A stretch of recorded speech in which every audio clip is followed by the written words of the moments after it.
Okay, so today we'll talk about this oxymercuration reduction. Now, what is this oxymercuration reduction? If we look at that, when we try to study the reactions of the carbon-carbon double bond, that is the alkenes, so we discussed that we can add water to the alkenes by uh, adding water in the presence of acid. That means acid catalyzed hydration of alkenes. And in fact, this acid catalyzed hydration of alkenes, it's an industrial method for the synthesis of alcohols. But this is not suitable for normal labs. Uh, there are several reasons that why it is very good industrially, but it doesn't take place. It's not a preferred method for the lab. So that means that we need to have alternative methods, and we have several of the alternative methods for hydration of alkenes to give alcohols. And oxymercuration reduction is one such method. And we must remember that that this method gives same regioselectivity. We get the same regioselectivity as with acid catalyzed hydration reaction. So the question comes that why to prefer this oxymercuration reduction, or when to prefer this oxymercuration reduction. I can rephrase my question and I can say, what are the disadvantages of acid catalyzed hydration? Although it is not that always we work with that if we have disadvantage with the one method, only then we would like to have a new method. In science, we always like to have more, as many number of methods as possible, because based on our experience, we know that every method is not suitable at every place for every substrate. So why to prefer, or when to prefer oxymercuration reduction, or what are the disadvantages of acid catalyzed hydration that we can solve, that we can turn into advantages, or that we can block the bottlenecks that we have with the acid catalyzed hydration. There are several disadvantages which gives us an idea that why oxymercuration reduction can be a better method. The first one is that acid catalyzed hydration does not proceed very well unless the intermediate carbocation is sufficiently stable, like a tertiary carbocation, or a resonance stabilized like benzyl or allyl. So it doesn't proceed very well. Second thing is that it is foolish to assume that all alkenes would have a good solubility in water. So all those alkenes with poor solubility in water, they won't do very well. Why? Because the equilibrium would not be driven strongly towards the product side if the solubility of alkene is poor. And to avoid this, we can use solvent mixtures, but that is not always good enough. Another issue with the acid catalyzed hydration is that acid catalyzed hydration is reversible. And because it is reversible, so alcohol alkene equilibrium is sometimes not very good. So it is poor.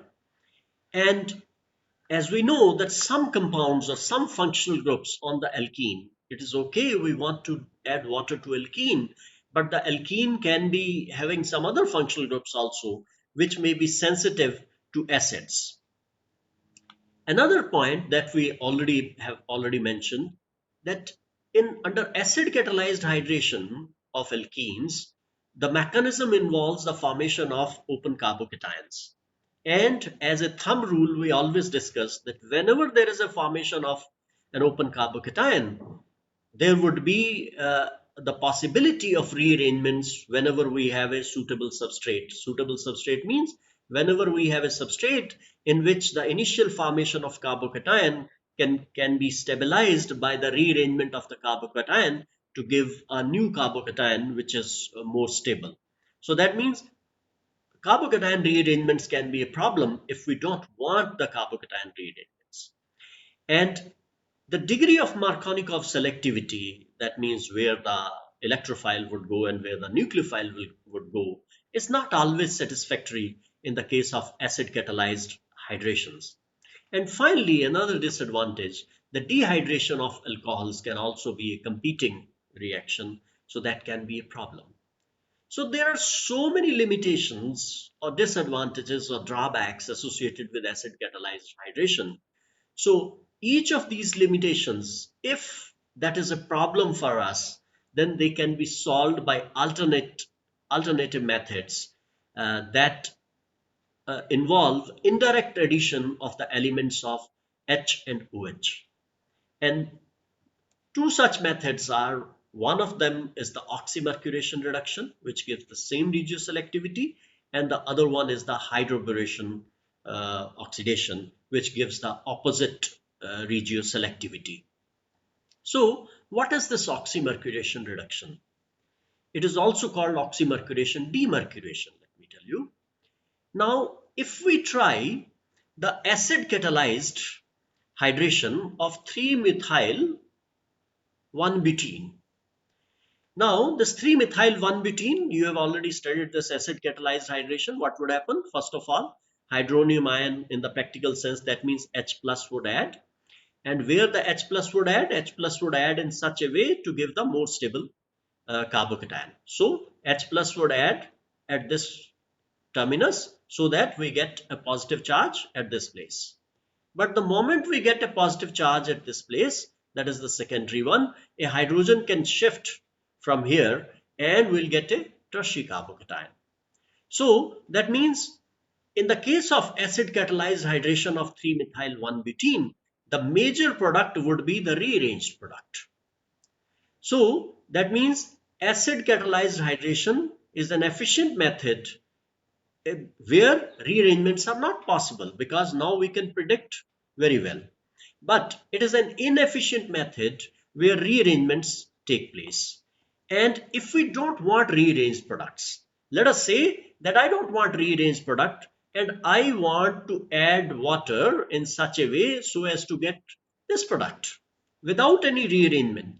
So then we can have many other methods, and one method, as I mentioned, which gives us the same regiochemistry is the oxymercuration-demercuration or oxymercuration-reduction. It's one of the oldest methods which gives us Markovnikov addition of water across an alkene. Now, in this oxymercuration-demercuration reaction, the alkene is first of all treated with a mercuric acetate in aqueous THF, and when the reaction with this reagent is complete, then we add sodium borohydride to the reaction and we get the alcohol.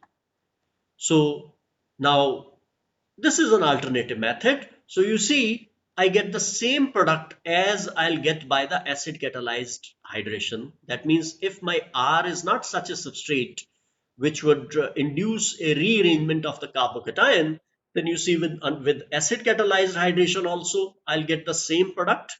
So with the acid catalyzed hydration, that means if I go by the acid catalyzed hydration, so I'll have the same product here. I'll have the same product here as I'm getting with the oxymercuration-demercuration. So, but what is the mechanism? The mechanism is different as compared to the acid catalyzed hydration, because now what happens in this case, in the first step of the oxymercuration mechanism, the electrophilic mercury of the mercuric acetate, it adds to the double bond to give us a cyclic mercurinium ion. Now please take note, here is a cyclic mercurinium ion which is almost on the same lines as we have seen in the case of an epihalonium ion, to which you call as the bromonium ion or the chloronium ion. So it is as good, it is on the same pattern as we get the epihalonium ion. So we get a cyclic mercurinium ion rather than an open carbocation. Now we should obviously ask this question, that why we are saying that there is a formation of a mercurinium ion and not the open carbocation. We should be able to answer it.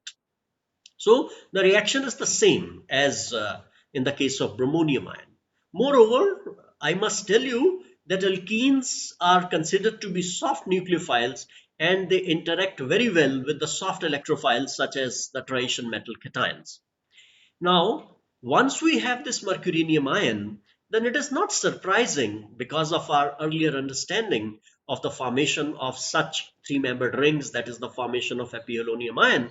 So it is not surprising that in the second step, water attacks in the second step, the water attacks at the more substituted end. You see, it is attacking here, not here. So it's not surprising that the water attacks at the more substituted end of the positively charged mercurinium ion for the same reason that it attacks the more substituted carbon of the bromonium ion in the halohydrin reaction. That means the attacking at the more substituted carbon. Why it attacks the more substituted carbon? Because the attack at the more substituted carbon leads to the more stable transition state. So water attacks at the more substituted carbon, more substituted end of the mercurinium ion, because of the simple reason that the transition state in such a case would be more stable. Why it will be more stable or how it will be more stable? Exactly the same reasons as we discussed in the case of bromonium ion. Because of the two reasons, we said that there is no open carbocation formation, that is true, and there is a formation of the mercurinium ion, but the bond making and bond breaking is not symmetrical. That means one bond may break to a greater extent and the other bond may form to a lesser extent, with the result that there is no open carbocation, but there is a carbocationic character. So if we look at these two transition states, then we can see that the transition state in the carbocation character in the transition state at the left is at the secondary carbon, and whereas the carbocationic character on the structure to the right is on the primary carbon, with the result that the transition state is more stable.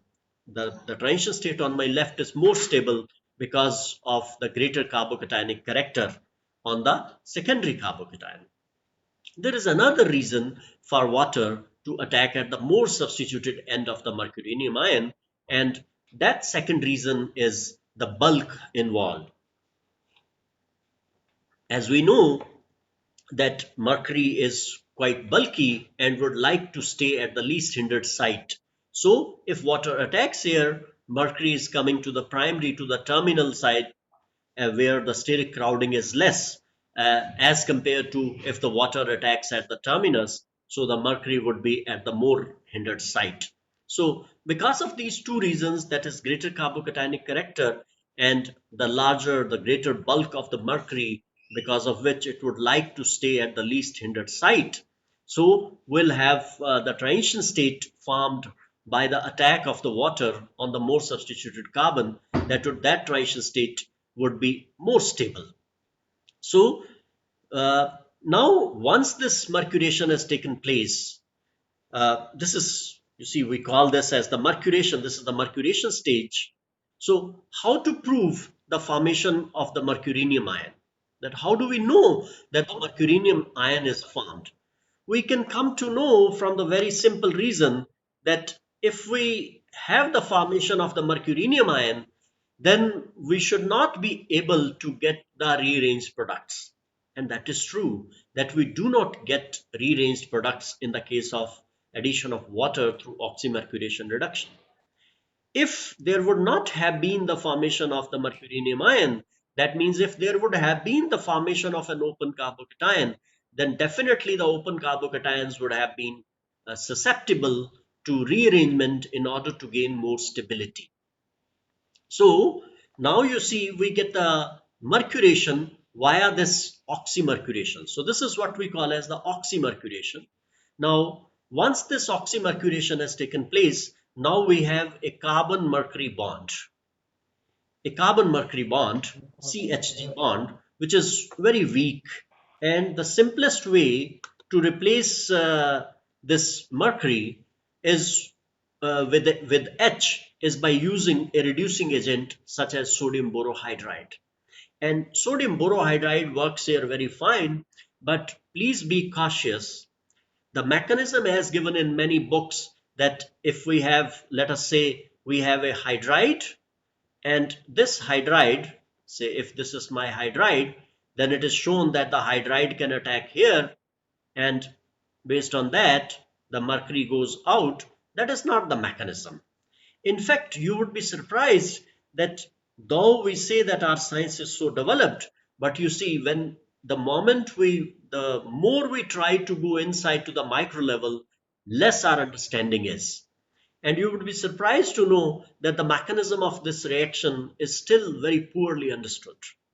But one thing is for sure, that we know that in this mechanism, the free radicals are involved. So free radicals are involved, and that lead to the formation of mercury zero and the acetate. So if you are interested in this free radical mechanism is explained very beautifully in the book by Bruckner, Advanced Organic Chemistry by Reinhard Bruckner. So it is described very beautifully over there. So the mechanism given in many books, where a hydride directly attacks the carbon, leading to the cleavage of the carbon mercury bond, is not true. It is against all the modern, you see, the understanding based on our experimental observations. Okay, so now you see what is the impact. You see, if I have an acid catalyzed hydration of this alkene, I'll get the same product, provided I'm not taking a substrate which is capable of or susceptible to rearrangement of the carbocation.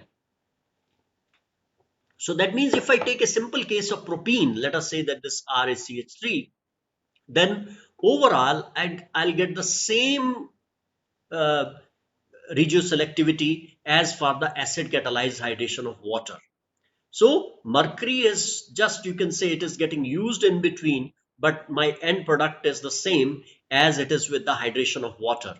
And we get Markovnikov addition of water by both, by the acid catalyzed hydration as well as by the oxymercuration reduction. So we discussed about the disadvantages of acid catalyzed hydration. So what are the advantages of oxymercuration reduction? So you go back to the disadvantages, and you can yourself try to see that what are the disadvantages that we took care by oxymercuration reduction. So I leave it to you. Just try to look at the disadvantages, and you can build your argument about the advantages of oxymercuration reduction or oxymercuration demercuration. In simple terms, I can say that this reaction, that is addition of water via oxymercuration reduction, it is a cleaner reaction, it's a faster reaction, it is easier, and usually it gives higher yields. And most importantly, if I have a substrate which is capable of undergoing carbocation rearrangements under acidic conditions, then by using this oxymercuration reduction, we do not get any rearranged products. We don't get any rearranged products here. And thirdly, the Markovnikov selectivity of this method is often very, very strong, often very superior as compared to the acid catalyzed hydration of water. Here, I would like to add something very specifically, that if we take terminal alkenes, even in the case of terminal alkenes, we get usually more than 99% regioselectivity. And even with di-substituted alkenes, where if you remember that in the case of acid catalyzed hydration, when we use this di-substituted alkenes, we discussed that the regioselectivity is not high. We get both the products and the almost 50-50. But even with di-substituted alkenes, we see sufficient regioselectivity, which is enhanced by the steric effects. So because of the simple reason why it is more regioselective as compared to the addition of water under acidic conditions, because of the bulk, because of the electrophile that is being used in the oxymercuration reduction. So you can see here that if my R is ethyl, so you see on one side methyl, on the other side ethyl, acid catalyzed hydration would give you either no regioselectivity or very, very poor. The moment you see I have an isopropyl here, you see we are getting 91% of the preferred of 91% of one product regioselectivity, 91%, which is very high as compared to if we do the same reaction under acid catalyzed conditions. So what are the similarities and differences with the between the acid catalyzed hydration of water and the oxymercuration reduction? Similarity, you see the great similarity is that both give Markovnikov addition of water. So that is the similarity, that Markovnikov addition.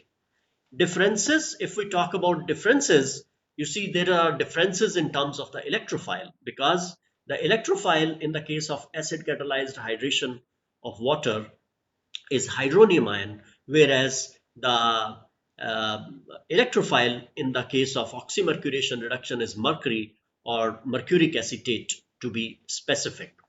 The second very important difference which we must note is that one of these reactions is catalytic, whereas the other is equimolar. Which one is catalytic? Of course, the acid catalyzed hydration is catalytic, whereas oxymercuration reduction is equimolar. Please remember, we are using mercury 2, we are using mercuric acetate, but in the end, after my reaction is over, I am getting mercury 0. So that means mercury is not catalyzing here, we are using it as using it equimolar. And the third difference is that no rearranged products are possible. So you can build these arguments into the advantages of oxymercuration reduction vis-a-vis the acid catalyzed hydration of water. Now, you should do the many examples on your own. Uh, you can do many examples on your own. As I was saying, that you should try to do as many examples as possible, but I'll like to discuss here a few specific examples, that if we do the oxymercuration of unhindered alkenes, then we usually will get a stereospecific anti-addition. And why stereospecific anti-addition? You already know the answer, that it is because of the formation of the mercurinium ion.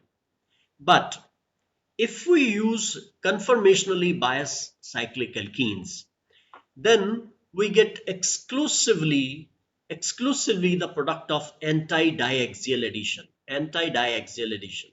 For example, if I take 4-T-butyl 1-methyl cyclohexene, then I get exclusively the product of anti-diaxial addition. That means you should try to think it.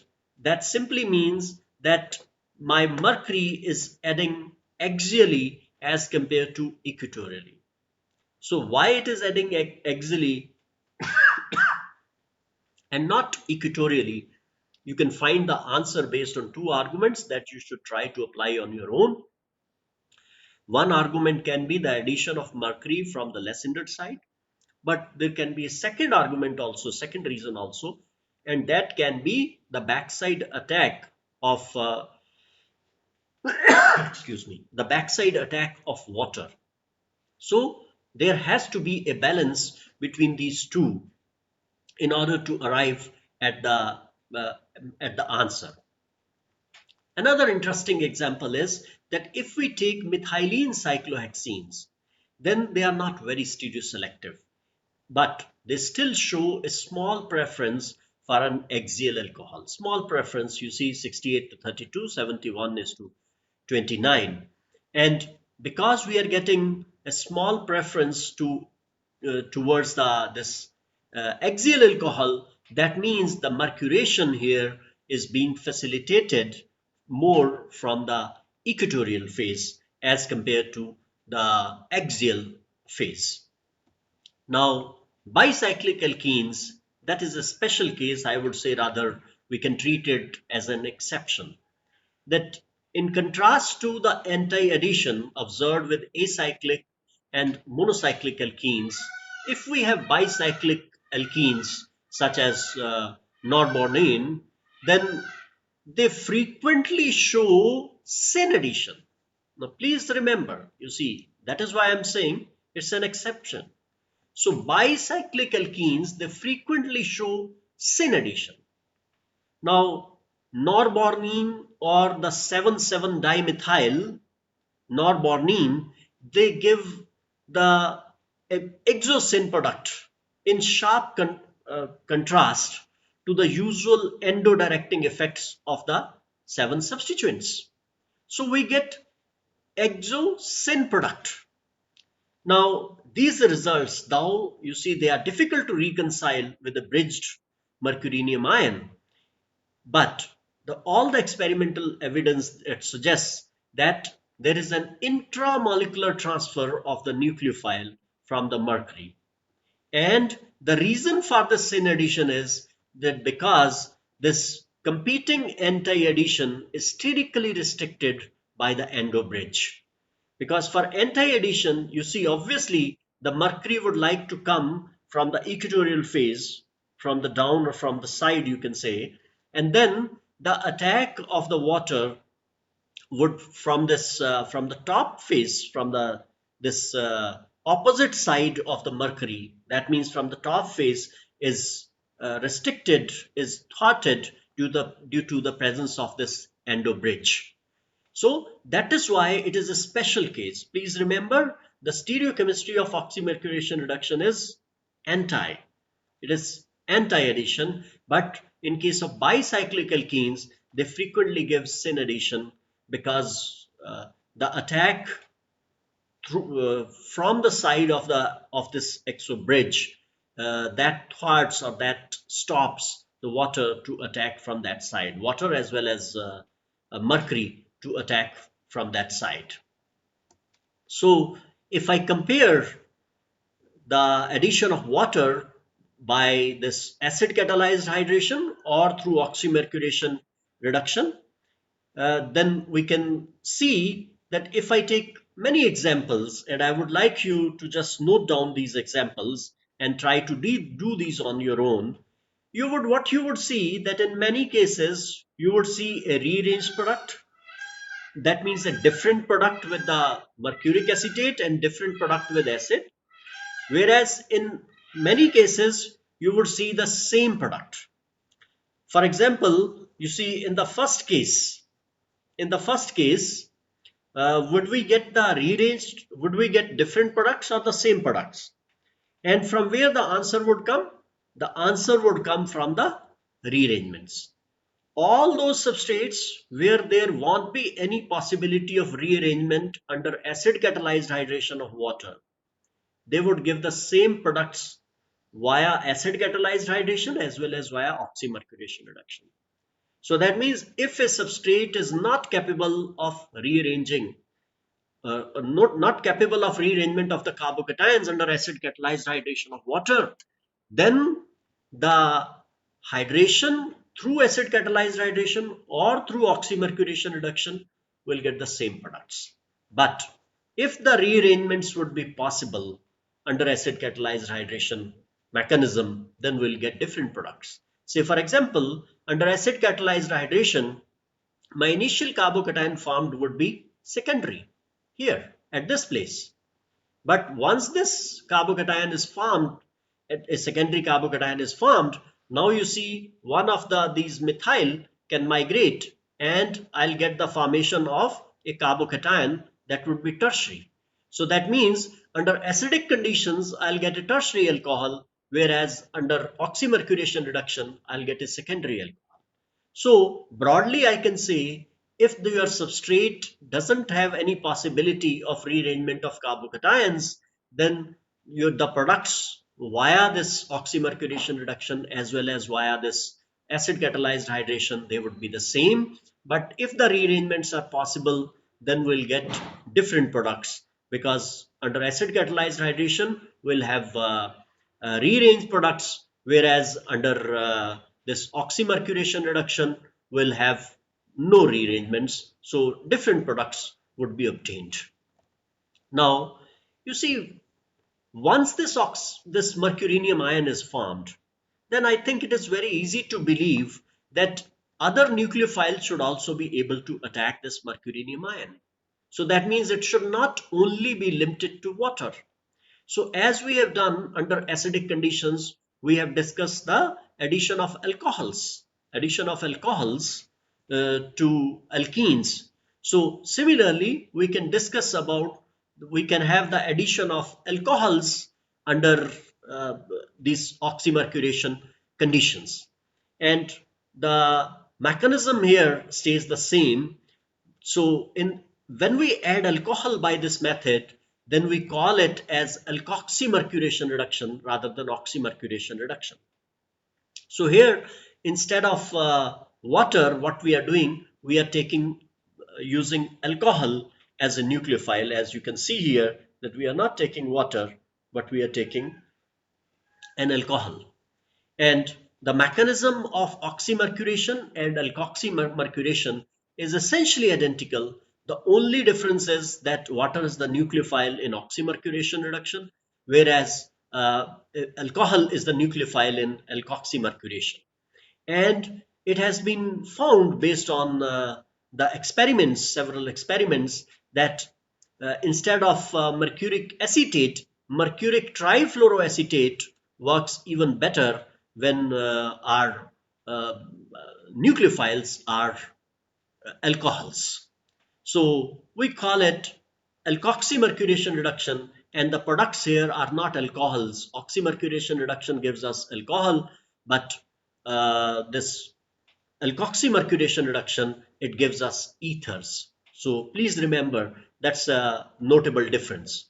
So you can see the exercise. Now if you look here, you see especially the bottom two. Now you see here, my nucleophile is not water, it is ethanol. So that means once my mercurinium ion gets formed, I'll get the addition of ethanol, so I'll get an ether. And here you see, it is not even ether, it is ethylamine. So that means if I have ethylamine, so my nucleophile now, after the formation of mercurinium ion, my nucleophile would be ethylamine, with the result that my product would be an amine. It would be a secondary amine would be my product here. So that means once we have the mercurinium ion, we can use alcohols, we can use amines as nucleophiles. So next is that hydration of alkynes.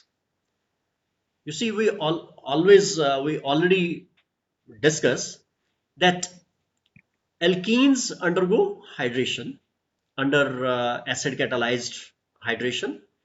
In the same way, you see, alkynes can also undergo acid catalyzed hydration with water. But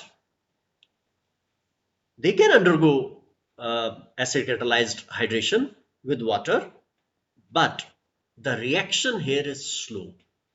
The reaction is slower than the corresponding reaction with the alkenes. Why? The difference in this rate, it can be attributed to the stability of the carbocation, because in the case of alkynes, the carbocation generated would be vinylic carbocation and not the alkyl carbocation, as was the case in the case of alkenes.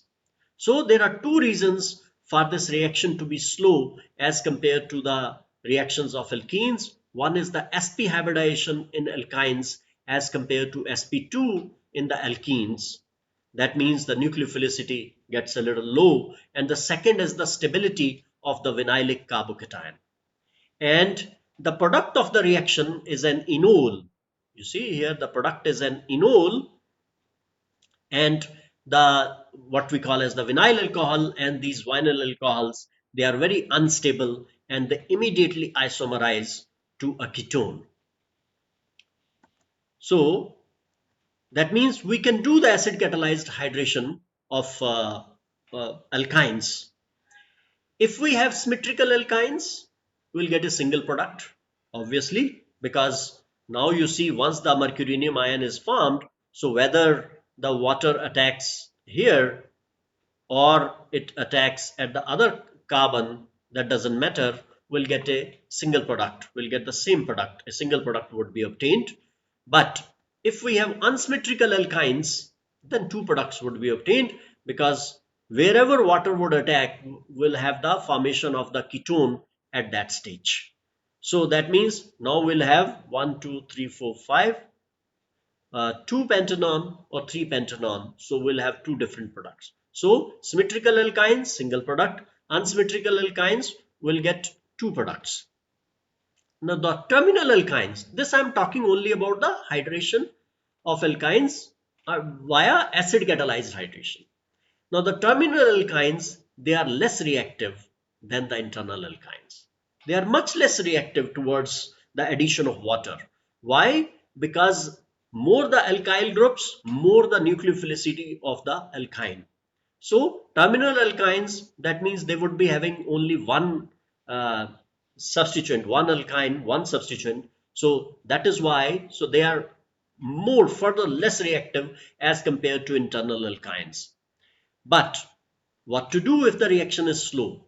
We can add water to terminal alkynes if we use mercuric ions to the acidic mixture. Now please remember that what we are doing, we are still doing acid catalyzed hydration, but we are adding mercuric ions in the form of mercuric sulfate. So that means terminal alkynes will add water if mercuric ion is added to the mixture.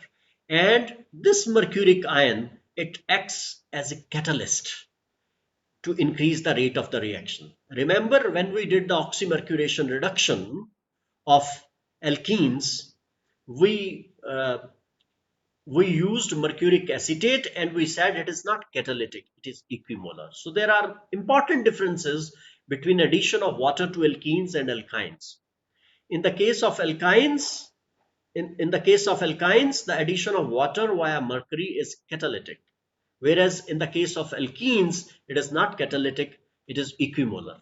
And the second major question that I open to you is that in the case of alkenes, we need to go for reduction by sodium borohydride in order to remove the mercury.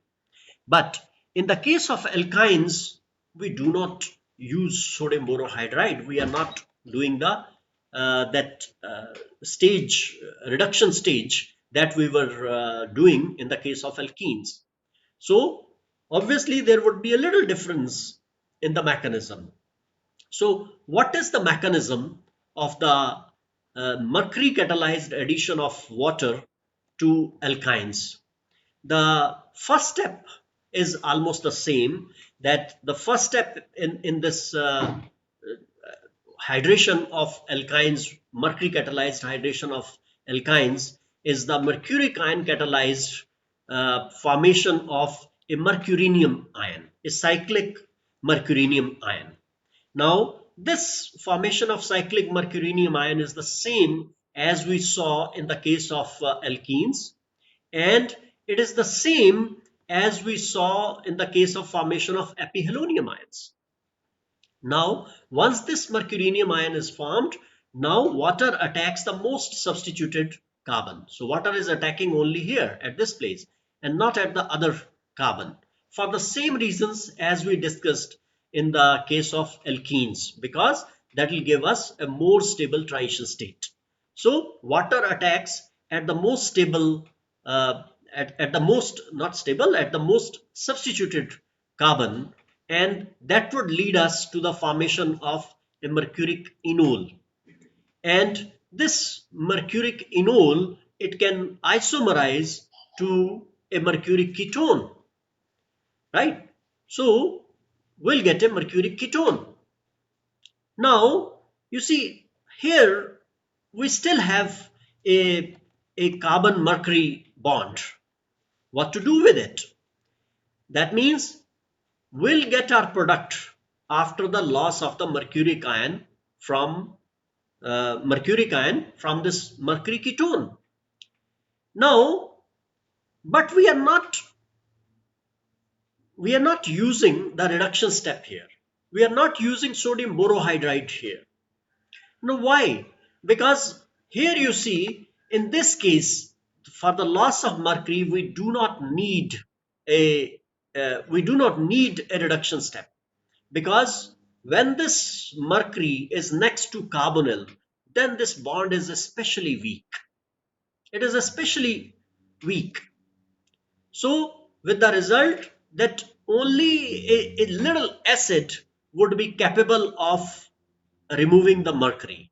And you see, we started with mercury 2 and we are ending again with mercury 2. So that means uh, that it is catalytic. Whereas in the case of in the case of mercury in the case of oxymercuration reduction of alkenes, we saw that in that case it was equimolar and not catalytic. So the overall, this reaction is also Markovnikov addition for the same reasons as we had for you see in the case of alkenes, oxymercuration reduction of alkenes. But remember, there are important differences, that one is catalytic, that is mercury catalyzed addition of water is catalytic, whereas in the case of oxymercuration reduction of alkenes, it is not catalytic, it is it is equimolar. We need to use mercury salt, that is mercuric acetate, equimolar. Now, you may think that we are using here mercuric sulfate, and in the case of alkenes, we were using mercuric acetate. So, mercuric acetate can also be used in place of mercuric sulfate, but mercuric sulfate would be better here. Now, the mechanism would be the same even in the case of mercuric acetate as in the case of oxymercuration of alkenes, that initially mercuric acetate would add to the alkyne and we'll get the mercurinium ion. Now you see the water would attack on the more substituted carbon and we'll get the alkenyl mercury enol, and this alkenyl mercury enol, it can tautomerize to give a ketone uh, through this ketoenol tautomerism to give the more stabilized ketone.